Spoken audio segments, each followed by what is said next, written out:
नमस्कार बच्चों, ज्ञानदायिनी में आपका स्वागत है। आज की हिंदी कक्षा में हम 10th क्लास की हिंदी ग्रामर का टॉपिक रचना के आधार पर वाक्य के भेद और वाक्य परिवर्तन करना सीखेंगे। तो वाक्य रचना के आधार पर वाक्य के भेद करने से पहले हमें ये पता होना चाहिए कि वाक्य कहते किसको हैं।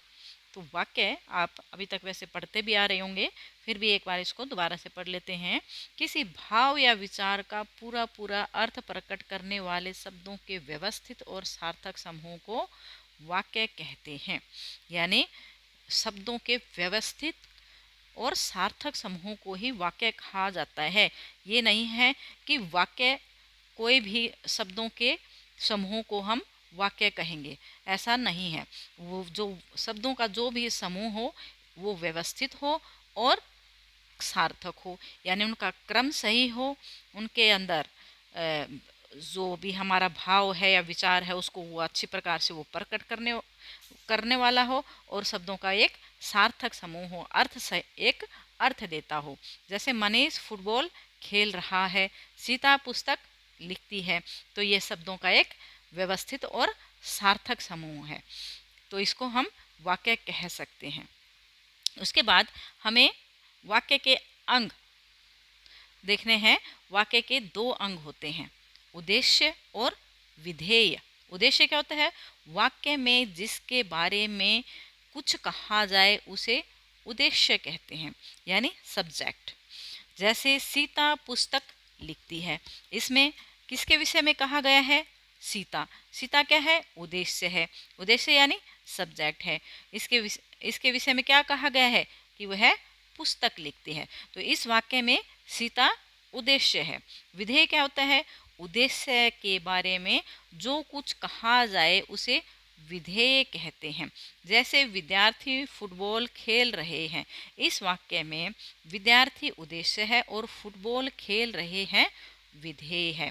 यानी उद्देश्य के बारे में, इसके बारे में, उद्देश्य के बारे में क्या कहा गया है? कि वो फुटबॉल खेल रहे हैं। तो ये जो फुटबॉल खेल रहे हैं वो क्या है? विधेय है। उसके बाद है वाक्य के भेद।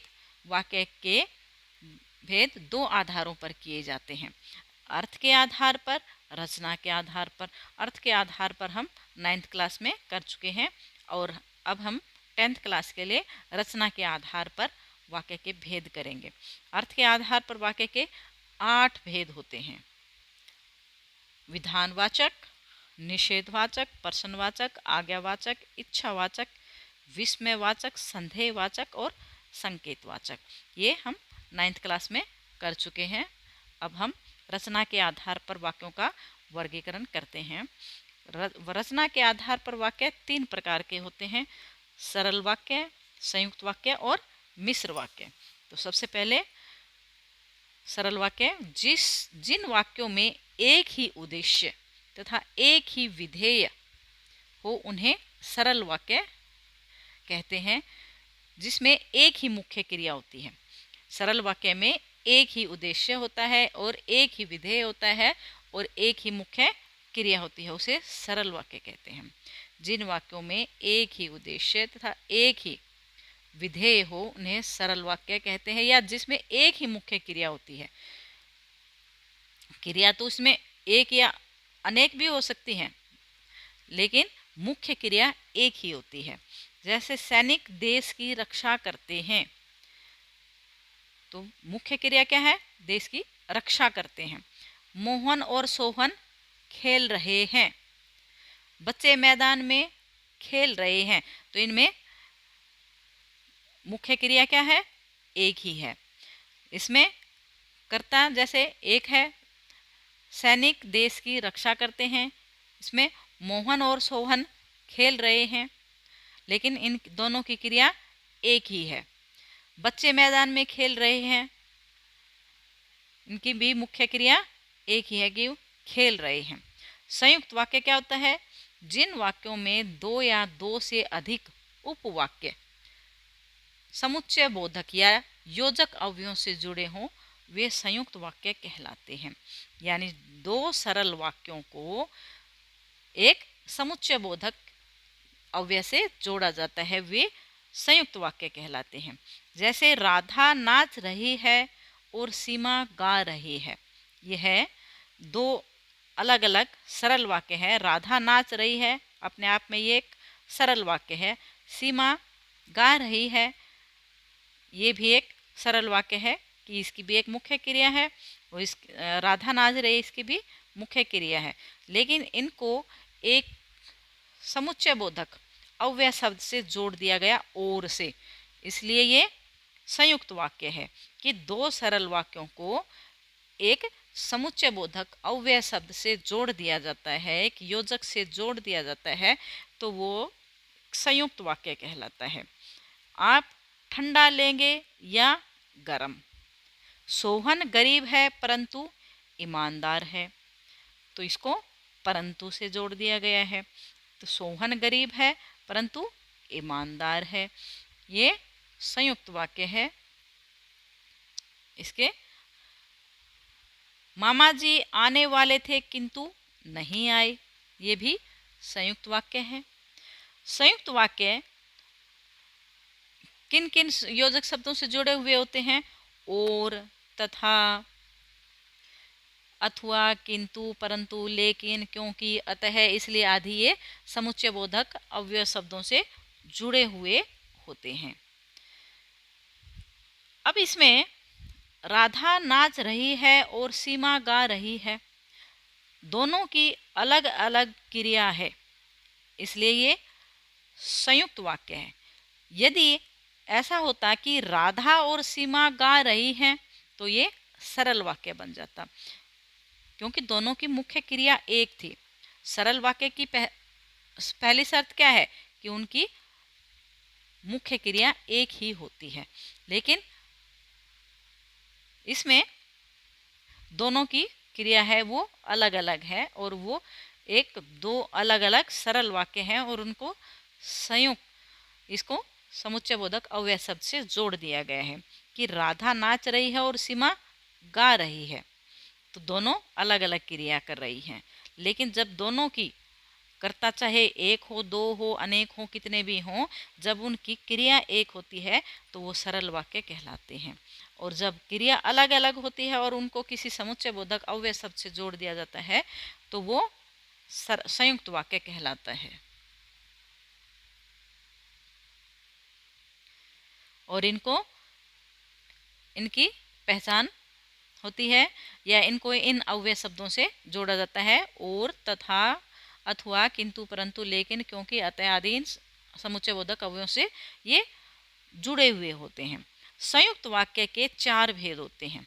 एक होता है संयोजक यानी जोड़ने वाला, और, तथा, एवं। जैसे रात हुई और तारे निकले, यानी रात हुई और फिर तारे निकले, इनको जोड़ दिया गया है। विभाजक यानी उनको अलग करने वाला, जैसे आप चाय लेंगे या ठंडा लेंगे, तुम यहीं रहकर टीवी देखोगे या बाहर घूमने चलोगे, तो इस प्रकार से ये इनको अलग अलग करने वाले को अलग विभाजन यानी अलग करने वालों को विभाजक कहते हैं। या, अथवा, न, या, कि, तुम पढ़ लो या टीवी देख लो, यानी दोनों में से एक ही काम कर लो, तुम सो जाओ या पढ़ लो। विरोधवाचक किंतु, परंतु, लेकिन, पर, यानी विरोध करना।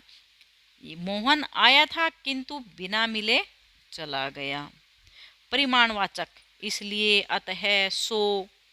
जैसे मोहन बीमार है इसलिए आ नहीं सका, कि मोहन बीमार है इसलिए नहीं आया, वो नहीं तो आ जाता, इसका ये परिमाणवाचक शब्द है।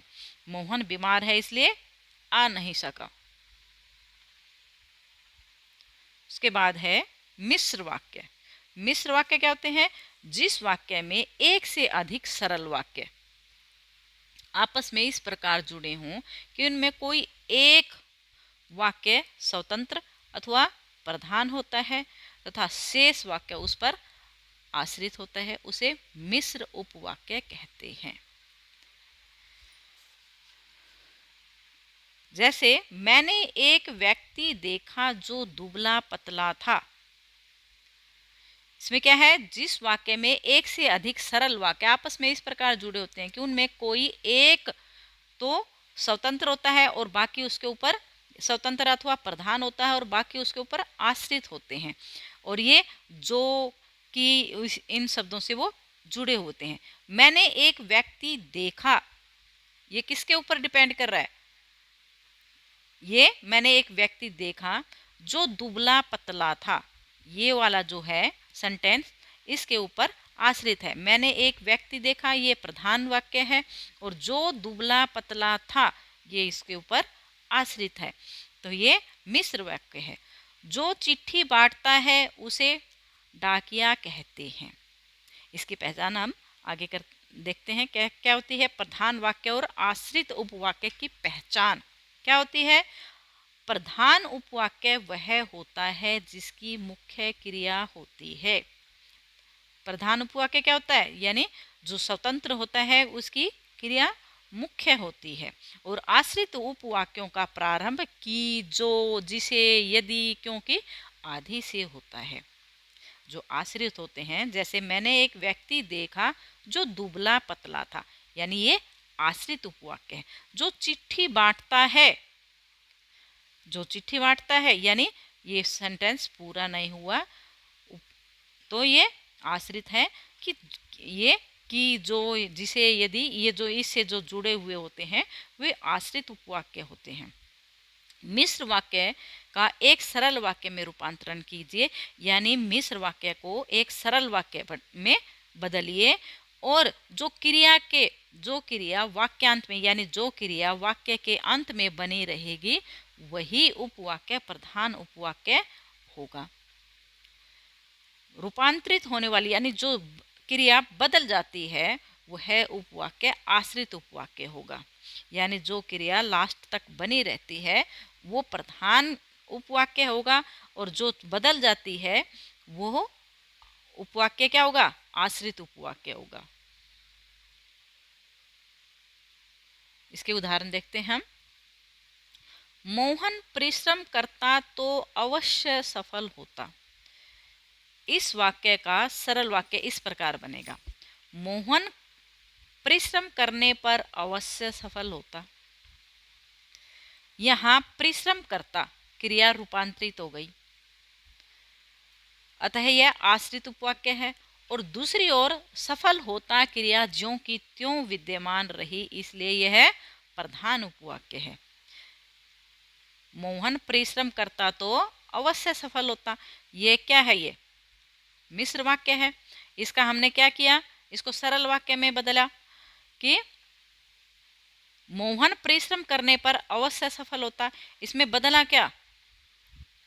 करता तो, ये चेंज हुआ, और लेकिन इसकी जो मेन क्रिया क्या है? सफल होता, ये आखिरी तक बनी रही, इसलिए क्या है? ये प्रधान उपवाक्य है, प्रधान का क्रिया है ये। यहाँ परिश्रम कर्ता क्रिया रूपांतरित हो गई यानी बदल गई, अतः यह आश्रित उपवाक्य है। और दूसरी और जो सफल होता क्रिया ज्यों की तो यानी वैसी की वैसी बनी रही, इसलिए प्रधान उपवाक्य है। आश्रित उपवाक्य तीन प्रकार के होते हैं। संज्ञा उपवाक्य।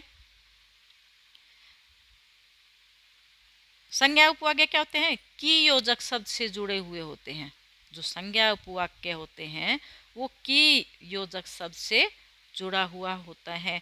मैं नहीं जानता कि वह कौन है। मैं नहीं जानता कि वह कौन है। मुझे मालूम है कि मोहन विद्यालय नहीं गया। ये संज्ञा के बारे में बताया गया है, इसलिए इसको संज्ञा उपवाक्य कहा है। मुझे मालूम है कि मोहन विद्यालय नहीं गया, जो कि शब्द से शुरू होते हैं वो संज्ञा उपवाक्य होते हैं। विशेषण उपवाक्य, जो आश्रित उपवाक्य मुख्य उपवाक्य में आए हुए संज्ञा या सर्वनाम की विशेषता बताते हैं, उसे विशेषण उपवाक्य कहते हैं। जो आश्रित उपवाक्य मुख्य उपवाक्य में आए हुए संज्ञा या सर्वनाम की, जैसे वह लड़का चला गया जो यहाँ खड़ा था, ये क्या है? ये जो आश्रित उपवाक्य मुख्य उपवाक्य में आए हुए, या ये मुख्य उपवाक्य है। इसकी विशेषता क्या है कि जो यहाँ खड़ा था, ये इसकी विशेषता बता रहा है, तो इसलिए विशेषण उपवाक्य है। उस लड़के को बुलाओ, क्या है ये, जिसने सफेद कमीज पहनी है, यानी जो आश्रित उपवाक्य, मुख्य उपवाक्य में आए हुए मुख्य उपवाक्य कौन सा है, उस लड़के को बुलाओ, ये मुख्य उपवाक्य है। जिसने सफेद कमीज पहनी है, ये जो आश्रित उपवाक्य है ये, और ये किसकी विशेषता बता रहा है, संज्ञा या सर्वनाम की विशेषता बता रहा है। तो उस लड़के को बुलाओ जिसने सफेद कमीज पहनी है। यही वे सज्जन हैं जिन्होंने डूबते लड़के को बताया। ये नहीं, ये सज्जन कौन है, जिन्होंने डूबते लड़के को बताया है। ये मुख्य उपवाक्य की ये विशेषता बता रहे हैं, सर्वनामों की और यह संज्ञा सर्वनाम की विशेषता बता रहे हैं कि यही वे सज्जन है जिन्होंने डूबते लड़के को बचाया था। विशेषण उपवाक्य, जिसने, जिससे, जिनको, जिन्होंने, जो आदि। उसके बाद है क्रिया विशेषण उपवाक्य। जो आश्रित उपवाक्य प्रधान उपवाक्य की क्रिया की विशेषता बताता है, उसे क्रिया विशेषण उपवाक्य कहते हैं।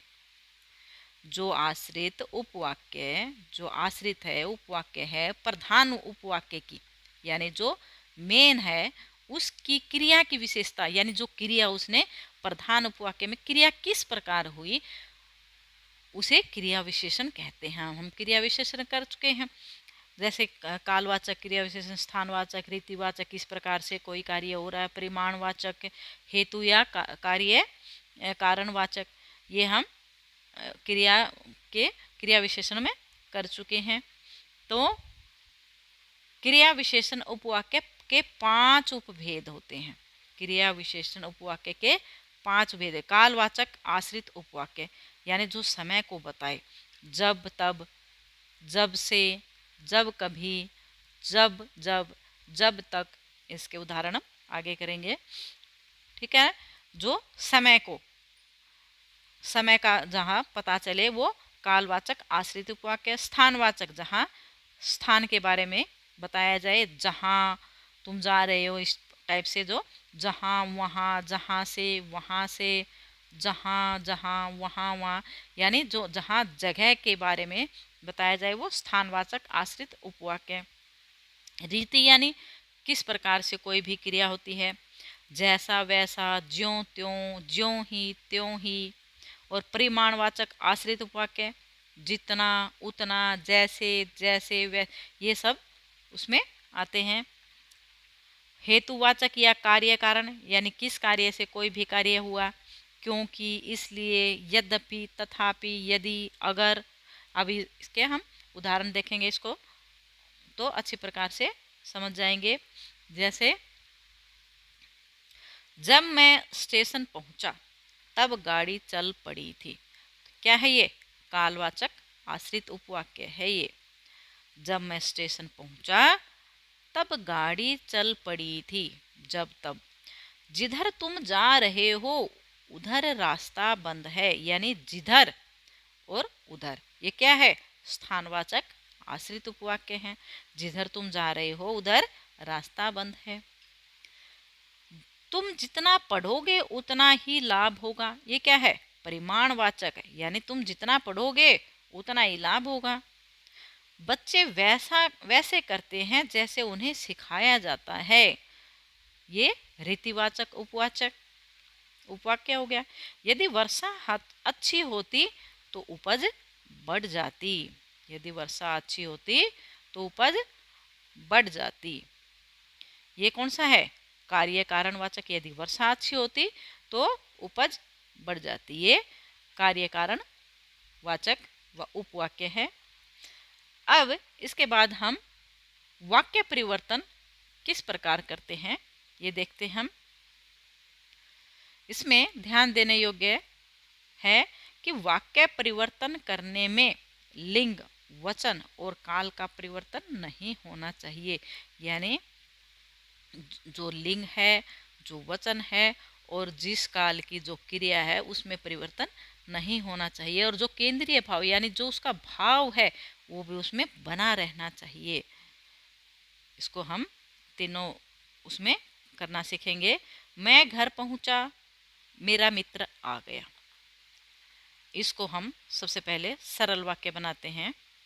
मेरे घर पहुंचते ही मेरा मित्र आ गया। ये हो गया सरल वाक्य। इसको संयुक्त वाक्य में बदलते हैं। इसी वाक्य को संयुक्त वाक्य, जैसे मैं घर पहुंचा और मेरा मित्र आ गया। संयुक्त वाक्य यानी दोनों सेंटेंस को आपस में जोड़ दिया और समुच्चय बोधक योजक अव्यय शब्द से। मिश्र वाक्य, जैसे ही मैं घर पहुंचा वैसे ही मेरा मित्र आ गया। मिश्र वाक्य, जैसे ही मैं घर पहुंचा वैसे ही मेरा मित्र आ गया। प्रातःकाल हुआ, सूरज की किरणें चमक उठी। सरल वाक्य कैसे बनाएंगे इसको? प्रातःकाल होते ही सूरज की किरणें चमक उठी। संयुक्त वाक्य में किस प्रकार बदलेंगे? प्रातःकाल हुआ और सूरज की किरणें चमक उठी, और योजक शब्द से जोड़ दिया गया इसको। मिश्र वाक्य, जब प्रातःकाल हुआ तब सूरज की किरणें चमक उठी। तो ये था आपका रचना के आधार पर वाक्य के भेद और वाक्य परिवर्तन करना। आशा करती हूँ आपको अच्छे से ये समझ में आ गया होगा। वीडियो अच्छी लगे तो प्लीज़ इसको लाइक कर दें और चैनल को सब्सक्राइब कर दें। धन्यवाद।